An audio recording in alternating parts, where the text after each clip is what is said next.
Adam Grant has a very readable book called Think Again, in which he shows with all the evidence how the needle of our mind gets involved in some things and does not allow us to think again. In a part of the book, he asks, "What do you think is the most ridiculous question that can be asked to a child?" The most stupid question you can ask a child is what you want to be in the future.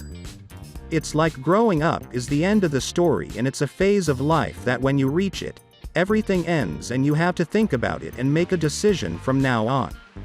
Otherwise, there is something wrong with the card. And then he asks, "Do you know where the problem is with this question?"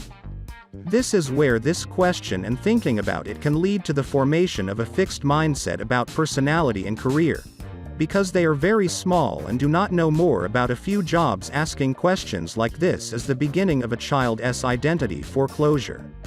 For example, they checked and saw that the first-year students who spoke decisively about their future career plans and there was no room for change in their plans had more regrets for those years at the age of 30.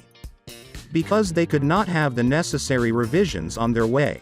For example, 10 years ago, who would have thought that thousands of jobs would be created through YouTube, Instagram, Facebook, Telegram, and even TikTok, which would be thousands of times more attractive, creative, and profitable than the cliched jobs that we had in our minds since childhood, and in the end we did not reach it.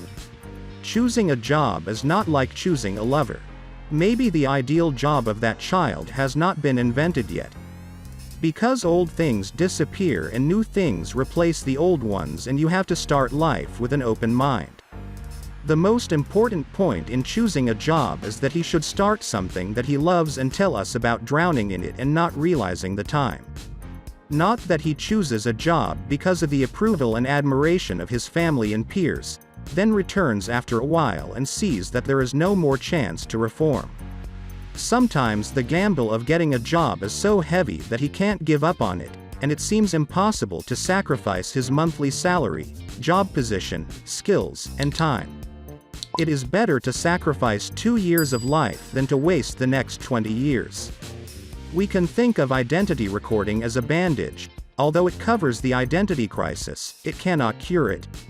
After childhood, you should not put questions in the child's mind that will lead to identity foreclosure.